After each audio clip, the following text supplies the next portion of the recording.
Assalamualaikum sahabat-sahabat yang dirahmati Allah. Pernahkah kalian mendengar kisah jenazah yang berubah menjadi makhluk aneh saat meninggal dunia? Benarkah tubuh manusia bisa menolak dikafani, bahkan mengeluarkan suara menyeramkan setelah nyawanya dicabut?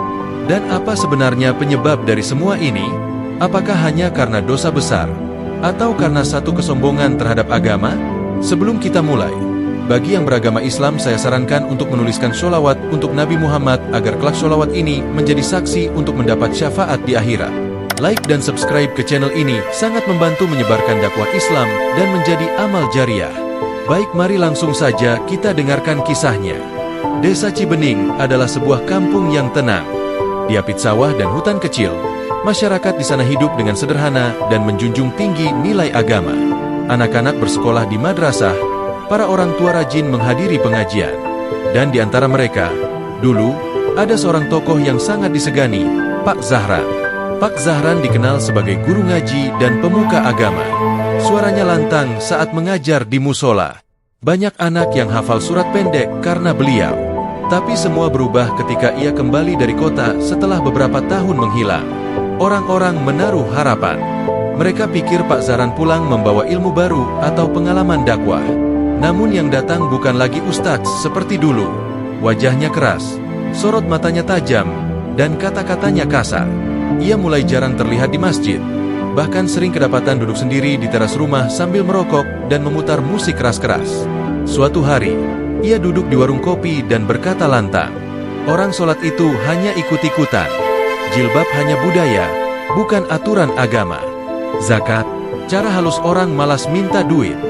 Warga yang mendengar hanya menunduk. Ada yang marah, tapi lebih banyak yang bingung. Mereka mengenal siapa Pak Zahran dulu. Bagaimana bisa orang sepertinya sekarang berkata begitu? Istrinya, Buria, tetap diam. Ia hanya melayani suaminya seperti biasa, meski hatinya terasa perih. Anak-anaknya, terutama si bungsu bernama Aisyah, mulai menjauh. Ia merasa takut melihat ayahnya yang dulu penyayang, kini berubah menjadi sosok dingin dan penuh caci. Sejak saat itu, nama Pak Zahran mulai disebut-sebut warga dengan nada khawatir. Ia bukan lagi tokoh agama, tapi sosok yang ditakuti karena ucapannya sendiri. Namun belum ada yang tahu bahwa perubahan itu hanyalah permulaan dari sesuatu yang jauh lebih mengerikan. Pagi itu langit Cibening tampak berbeda. Awan menggantung rendah, dan udara lebih panas dari biasanya meski matahari belum tinggi. Suara burung pun terdengar jarang. Warga yang peka dengan alam mulai merasa tidak tenang, seolah sesuatu sedang bersiap untuk turun ke bumi. Di rumah Pak Zahran, suasana tak kalah ganjil. Ia duduk di ruang tamu sendirian, menatap kosong keluar jendela. Satu tangannya menggenggam cangkir kopi yang sudah dingin, sementara radio tua di sampingnya memutar lagu-lagu rock dengan volume tinggi. Buria hanya mengintip dari balik dapur. Wajahnya pucat. Ia merasa sesuatu sedang terjadi pada suaminya. Namun ia tak berani bertanya. Sudah terlalu sering ia dibentak jika mencoba menasihati. Tak perlu lagi ikut aturan tua itu. "Aku lebih bebas sekarang," kata Pak Zahran beberapa malam sebelumnya saat ia mematikan siaran adzan maghrib di radio. Aisyah, si bungsu, makin sering mengurung diri di kamar. Ia bermimpi aneh hampir setiap malam. Dalam mimpinya, ayahnya berada dalam ruangan gelap, tubuhnya berubah aneh, dan dari mulutnya keluar suara menyerupai erangan binatang. Ia bangun dalam keadaan gemetar dan selalu mengambil wudhu sebelum subuh tiba. Malam hari, suara aneh mulai terdengar dari rumah Pak Zahran. Suara seperti cakaran di dinding, langkah berat di atap, dan kadang dentuman seperti benda jatuh. Warga yang tinggal di sekitar mulai membicarakan hal itu, tapi tidak ada yang berani menegur langsung. Hingga suatu malam, setelah hujan deras mengguyur kampung, listrik padam seketika. Petir menyambar tiang di dekat rumah Pak Zahran. Ledakan kecil terdengar. Beberapa warga yang sedang berjaga di musola melihat cahaya merah menyala dari arah rumahnya. Ketika mereka mendekat, suara raungan terdengar dari dalam rumah. Bukan suara manusia, lebih mirip suara babi hutan, namun dengan tekanan dan ritme yang ganjil. Warga mundur, tak ada yang berani masuk. Esok harinya, Buria ditemukan pingsan di dapur. Wajahnya pucat dan tubuhnya dingin. Aisyah yang menemukannya langsung meminta bantuan tetangga. Pak Zahran tak terlihat pagi itu. Ketika pintu ruang tamu dibuka, tubuh Pak Zahran telah terbujur kaku di lantai. Posisinya terlentang, wajah menghadap ke arah berlawanan dari kiblat. Matanya terbuka lebar, dan bibirnya terlipat dalam bentuk senyum yang aneh. Namun yang membuat semua orang tak bisa berkata-kata adalah satu hal. Wajah Pak Zahran tampak berubah. Kulitnya lebih gelap, keras, dan mulai tumbuh bulu kasar di rahang. Dan sejak saat itu, teror sesungguhnya dimulai. Kabar wafatnya Pak Zahran menyebar cepat ke seluruh penjuru kampung. Warga yang sebelumnya menjauh karena ucapannya yang sering melecehkan agama, kini berdatangan ke rumahnya. Bukan untuk melayat dengan tenang, tapi karena penasaran dengan kejadian aneh yang mengiringi kematiannya. Ustadz Maulana, tokoh agama setempat, datang dengan beberapa orang untuk memandikan jenazah. Wajahnya tenang, tapi matanya menunjukkan kecemasan. Ia sudah mendengar kabar tentang suara aneh dan perubahan pada wajah almarhum. Ketika kain penutup dibuka, beberapa orang langsung menutup mulut menahan teriakan. Kulit wajah Pak Zahran tampak menebal. Taring terlihat samar di ujung bibir, dan matanya menghitam seperti arang. Ustadz Maulana beristighfar panjang, lalu mengajak semua yang hadir untuk memperbanyak zikir. Prosesi dimulai. Namun saat air disiramkan ke tubuh jenazah, air itu memercik liar, seolah tubuh itu menolaknya. Ember pertama masih bisa disiram, tapi pada siraman kedua, air terpental seperti terkena lapisan tak terlihat. Ember ketiga membuat seluruh ruangan gemetar kecil. Sebagian warga yang hadir mulai mundur. Kita niatkan ulang, kata Ustadz Maulana, berusaha tenang. Namun ketika tangan seorang pemuda menyentuhkan sabun ke kulit jenazah, tangannya justru melepuh seperti terkena air panas. Ia menjerit, dan seketika seluruh ruangan dipenuhi suara tak wajar. Suara rendah, parau, menggeram, dan seperti mencela dalam bahasa yang tak dikenal. Ustadz Maulana membaca Al-Fatihah, lalu surah Al-Baqarah ayat 1-5. Tapi suara itu tak juga hilang.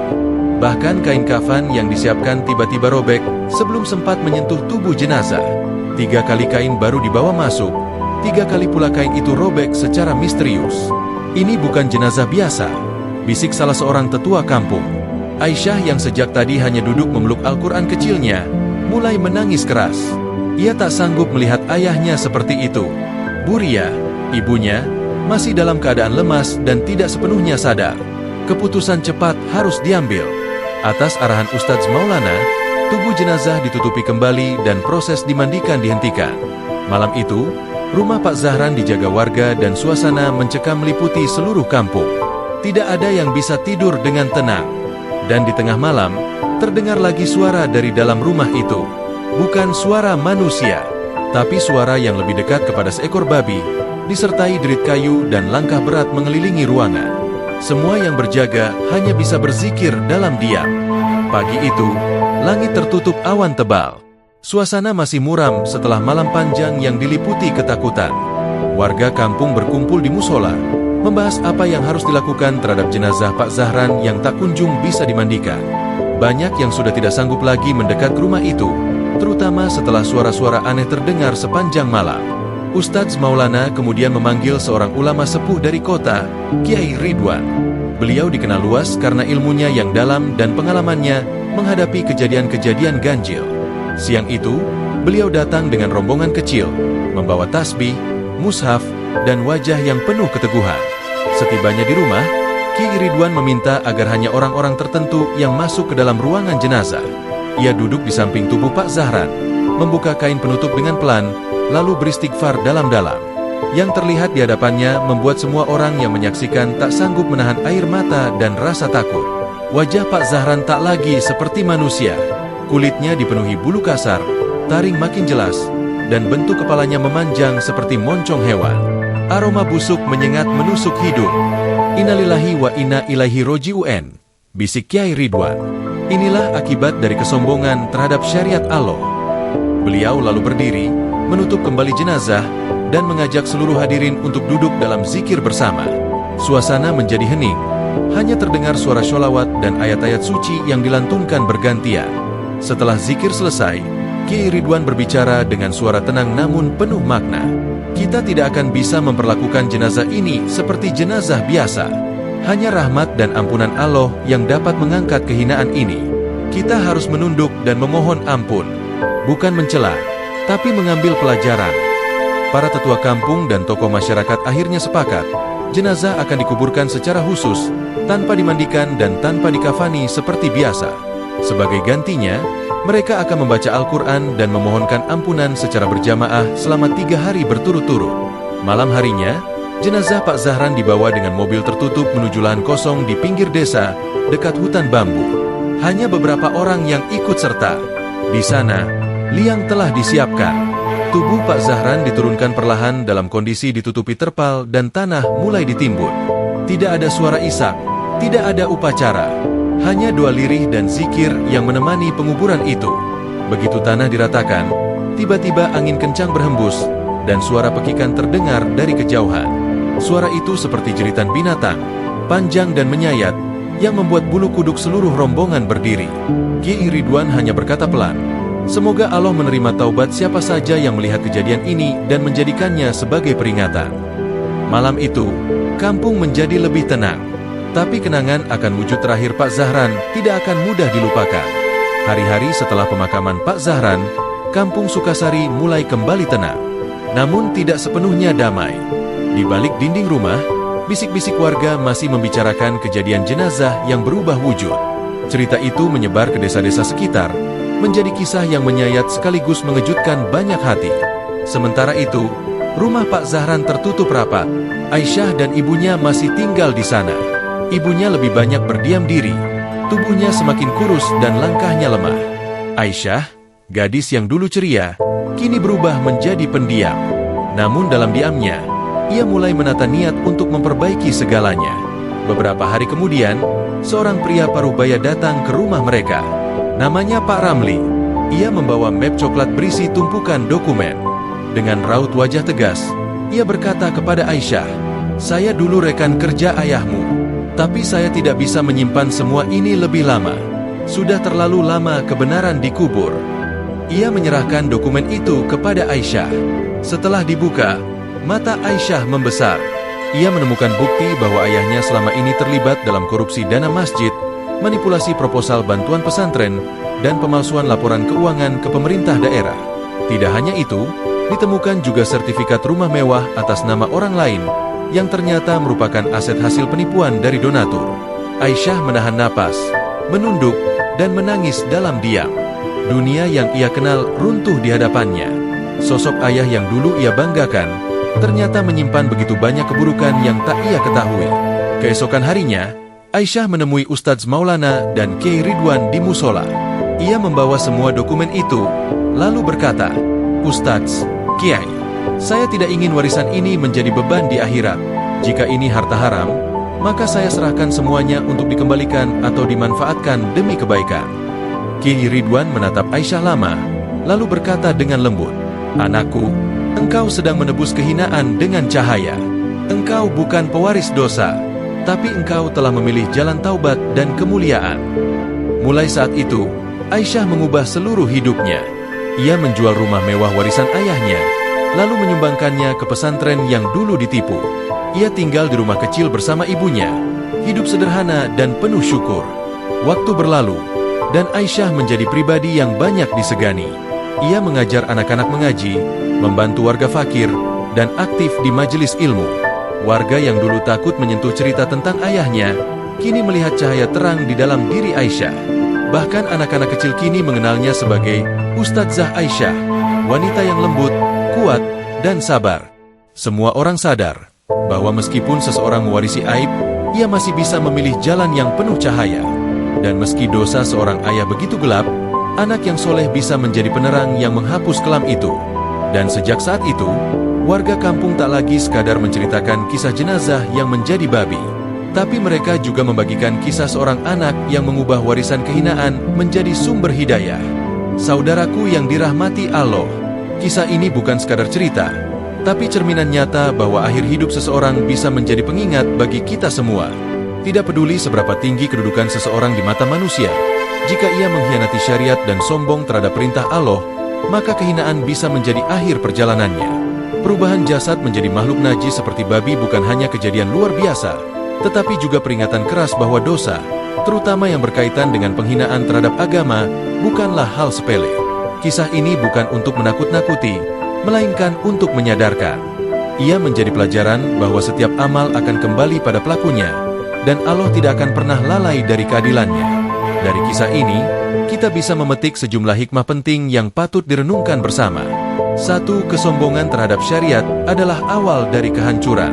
Pak Zahran pernah menjadi orang terpandang, tetapi kemudian ia menolak, bahkan menghina ajaran Allah. Ia merasa tahu segalanya, meremehkan perintah sholat, menghina jilbab, dan menganggap masjid sebagai tempat yang sia-sia. Ini adalah bentuk kesombongan spiritual yang sangat membahayakan. Iblis dilaknat bukan karena ia tidak percaya kepada Allah, tetapi karena ia sombong dan merasa lebih tahu daripada Tuhannya. Allah berfirman, "Apa yang menghalangimu untuk bersujud kepada Adam ketika aku memerintahmu?" Ia, iblis, menjawab, "Aku lebih baik daripadanya. Engkau ciptakan aku dari api, sedang dia engkau ciptakan dari tanah." Al-Quran Surah Al-A'raf 12.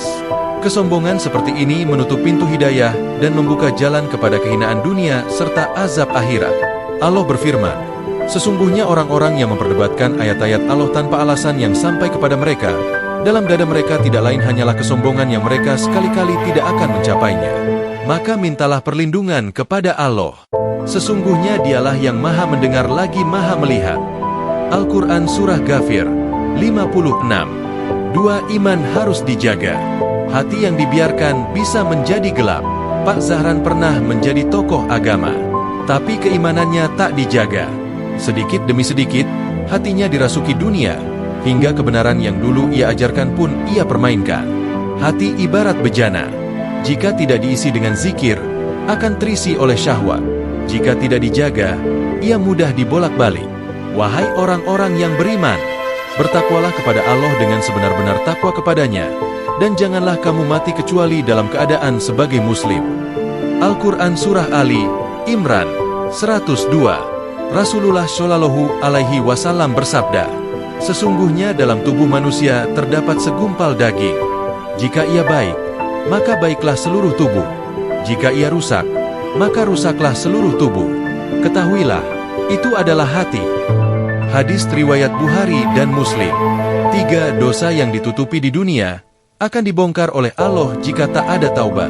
Akhir hidup Pak Zahran membuktikan, tidak ada dosa yang bisa disembunyikan selamanya. Masyarakat yang dulu memujinya akhirnya mengetahui semua penipuan, kejahatan, dan harta haram yang ia kumpulkan secara licik. Dan janganlah kamu mengira bahwa Allah lengah terhadap apa yang diperbuat oleh orang-orang zalim. Sesungguhnya Allah menangguhkan mereka sampai hari yang pada waktu itu mata mereka terbelalak. Al-Quran Surah Ibrahim 42. Azab di dunia itu bisa datang sebagai peringatan. Jika tidak disadari, maka azab akhirat akan jauh lebih dahsyat. Dan barang siapa yang berpaling dari peringatanku, maka sesungguhnya baginya penghidupan yang sempit, dan kami akan mengumpulkannya pada hari kiamat dalam keadaan buta. Al-Quran Surah Taha 124. 4. Anak soleh adalah cahaya bagi keluarga yang gelap. Aisyah adalah bukti nyata bahwa anak soleh bisa menjadi penebus bagi keluarga yang penuh aib. Ia tidak memilih untuk ikut larut dalam warisan dosa, tapi bangkit, menolak harta haram, dan mengabdikan hidupnya untuk dakwah dan kebaikan.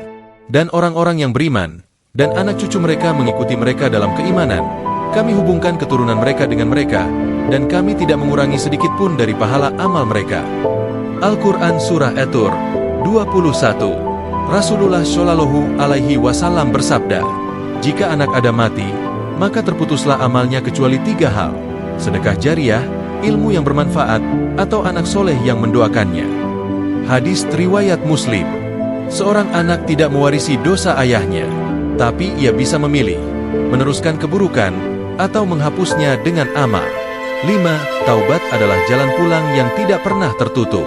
Aisyah memilih jalan taubat, meskipun bukan dia yang berbuat dosa. Ia menanggung aib keluarganya, tapi tidak membiarkan hidupnya hancur. Sebaliknya, ia berjuang dengan amal untuk menutup aib tersebut. Ini adalah pesan besar untuk kita semua, bahwa taubat tidak memiliki tenggat, selama ruh belum sampai di kerongkongan. Katakanlah, "Wahai hamba-hambaku yang melampaui batas terhadap diri mereka sendiri, janganlah kalian berputus asa dari rahmat Allah. Sesungguhnya Allah mengampuni dosa-dosa semuanya. Sesungguhnya dialah yang maha pengampun lagi maha penyayang." Al-Quran Surah Az-Zumar 53. 6. Kematian adalah pengungkap siapa kita sebenarnya. Akhir hidup seseorang menjadi penentu nasib abadinya. Ada yang selama hidupnya disanjung, tetapi wafat dengan kehinaan. Ada pula yang hidup sederhana, namun wafat dalam kemuliaan. Pak Zahran meninggal dalam su'ul khotimah, dan Allah menunjukkan tanda-tanda yang menakutkan. Tubuh yang berubah wujud, jenazah yang menolak dimandikan, adalah bentuk peringatan agar kita tidak menyepelekan syariat. Setiap jiwa akan merasakan mati, dan hanya pada hari kiamat sajalah diberikan balasan yang sempurna. Barang siapa dijauhkan dari neraka dan dimasukkan ke dalam surga, sungguh ia telah beruntung. Dan kehidupan dunia hanyalah kesenangan yang memperdaya. Al-Quran Surah Ali, Imran 185. Terima kasih sudah menonton video ini sampai akhir. Semoga kisah ini menjadi pengingat dan kita selalu berada di lindungan Allah Subhanahu wa Ta'ala. Amin amin ya Rabbal Alamin. Wassalamualaikum warahmatullahi wabarakatuh.